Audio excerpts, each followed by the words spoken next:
نحمده ونصلي على رسوله الكريم أما بعد فقد قال رسول الله صلى الله عليه وآله وسلم إن القلوب تصدأ كما يصدأ الحديد إذا أصابه الماء قيل يا رسول الله وما جلاؤها قال كثرة ذكر الموت وتلاوة القرآن۔ رسول اللہ صلی اللہ علیہ وسلم نے فرمایا، یہ حضرت ابن عمر رضی اللہ عنہ سے روایت ہے اور حدیث کی ساری کتابوں میں یہ حدیث پائی جاتی ہے۔ میں اس وقت اس کو نقل کر رہا ہوں حاکم کی مستدرک سے۔ رسول اللہ صلی اللہ علیہ وسلم نے فرمایا کہ لوگوں، انسانی دلوں کو زنگ لگ جاتا ہے، بالکل اسی طرح جس طرح لوہے کو نمی یا پانی پہنچے، پانی لگ جائے تو لوہے کو زنگ لگ جاتا ہے، جس طرح لوہے کو زنگ لگ جاتا ہے، رسول اللہ صلی اللہ علیہ وسلم فرماتے ہیں دل بھی زنگ آلود ہو جاتے ہیں۔ صحابہ نے پوچھا یا رسول اللہ، ہم دلوں کو سیکل کس طرح کر سکتے ہیں، دلوں کو پاک کیسے کر سکتے ہیں، اس کو کروین سے، زنگ سے ان کو الگ کس طرح، صاف کس طرح کر سکتے ہیں؟ رسول اللہ صلی اللہ علیہ وسلم نے فرمایا کثرت ذکر الموت، موت کو بہت یاد رکھو، وتلاوت القرآن، اور قرآن بہت پڑھو، اس سے دلوں کا زنگ دور ہوگا اور تمہارے دل صاف اور روشن ہو جائیں گے۔ موت کو زیادہ یاد کرنے سے مراد ناظرین گرامی یہ ہے کہ جب بھی میں موت کو یاد کرتا ہوں تو دراصل میں اپنا احتساب کرتا ہوں، اب تک مجھ سے جو کام ہوئے ان کے اوپر اگر تو مجھ سے کوئی غلطیاں ہوئیں تو میں اللہ سے توبہ کا خواستگار ہوں اور عہد کرتا ہوں کہ آئندہ میں وہ ان کاموں کو نہ دہراؤں۔ اور جو رسول اللہ صلی اللہ علیہ وسلم نے فرمایا کہ تلاوت القرآن، اس سے مراد یہ ہے کہ جو ضابطۂ حیات میرے لیے بھیجا گیا ہے، جو دستور عمل میرے لیے بھیجا گیا ہے، وہ صرف پڑھنے کے لیے نہیں ہے، وہ سمجھ کر اس کو اپنی زندگی پہ لاگو کرنے اور اس پر عمل کرنے کا نام ہے۔ جناب رسول اللہ صلی اللہ علیہ وسلم خاتم النبیین جب بھی بات فرماتے صحابہ کو سمجھانے کے لیے،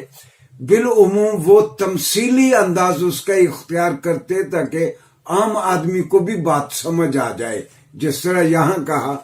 کہ جس طرح لوہے کو زنگ لگ جاتا ہے جب اس کو نمی یا مائسچر پہنچتا ہے، اسی طرح دلوں کو بھی زنگ لگ جاتا ہے۔ رسول اللہ صلی اللہ علیہ وسلم، ایک آیت ہے قرآن کریم کی سورہ الانعام سے، اللہ نے فرمایا وَأَنَّ هَذَا صِرَاطِي مُسْتَقِيمًا، کہ نبی صلی اللہ علیہ وسلم کی زبانی کہا جا رہا ہے وَأَنَّ هَذَا صِرَاطِي مُسْتَقِيمًا فَاتَّبِعُوهُ۔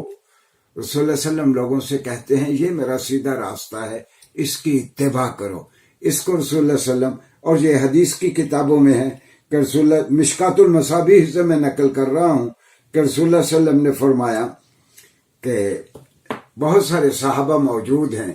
آپ کے ہاتھ میں ایک چھڑی ہے، آپ اس چھڑی سے ایک سیدھی لکیر لگا دیتے ہیں اور پھر اس کے دونوں جانب آڑی ترچھی یعنی ٹیڑھی میڑھی لکیریں لگاتے ہیں اور پھر سیدھی لکیر کی جانب اشارہ کر کے کہتے ہیں کہ ھذا صراطی مستقیمہ، یہ میرا سیدھا راستہ ہے۔ ناظرین گرامی، اس سے مراد یہ ہے کہ شیطان وسوسوں کے ذریعے اور کئی ذریعے سے ہمارے دلوں پہ حملہ آور ہوتا ہے۔ قرآن کے لفظوں میں یعدہم و یمنیہم، شیطان کے دو طریقے ہیں۔ جب وہ مجھے اکساتا ہے کوئی برا کام کرنے کے لیے تو ساتھ میرے دل میں ڈالتا ہے کہ اس برا کام کرنے سے آپ کو یہ فائدے ہوں گے، ساتھ وہ یہ بھی کہتا ہے اگر یہ نہ کیا تو آپ کو یہ نقصان ہونے کا احتمال ہے۔ تو قرآن کے لفظوں میں یعدہم و یمنیہم، شیطان بندے کو بہلاوا دیتے ہوئے اس کو اس برے کام کے فوائد بھی بتاتا ہے اور برا کام نہ کرنے کے نقصان بھی بتاتا ہے۔ گویا نفس دراصل آماج گاہ ہے اور وہ میدان کارزار ہے شیطان کا، اس سے آپ نے اپنے آپ کو، ہم سب نے اپنے آپ کو بچانا ہے، اور اس کا طریقہ قرآن کو بغور پڑھنے کا ہے۔ اور قرآن کے بارے میں رسول اللہ صلی اللہ علیہ وسلم نے فرمایا، میں ترمذی شریف سے نقل کر رہا ہوں کہ لا تنقضی عجائب ھذا القرآن، ولا یخلق عن کثرت الرد فتلوہ، صلی اللہ علیہ وسلم نے فرمایا کہ قرآن کے ونڈرز یا قرآن کے عجائبات کبھی ختم نہیں ہوں گے. آپ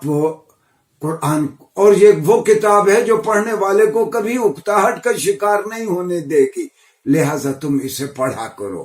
یہ میں اس لیے کہہ رہا ہوں کہ والدین اپنے بہت ہی ذہین بچوں کو خاص طور پر ان کو قرآن کی جانب مائل کریں کہ وہ جس فیلڈ کے بھی طالب علم ہوں، میڈیکل سائنس پڑھتے ہوں، engineering, mathematics, physics, chemistry, botany, zoology, agriculture, جو بھی پڑھتے ہوں وہ پڑھتے رہیں. اپنے فیلڈ کے طالب علم رہتے ہوئے ایک مرتبہ وہ قرآن کو پڑھیں تو ان کو قرآن کو وہ بطور ذریعہ علم لیں گے تو قرآن سے ان کو بہت ساری چیزیں ملیں گی. انشاءاللہ اس کی وضاحت آئندہ لیکچرز میں ہم کریں گے. شکریہ جی.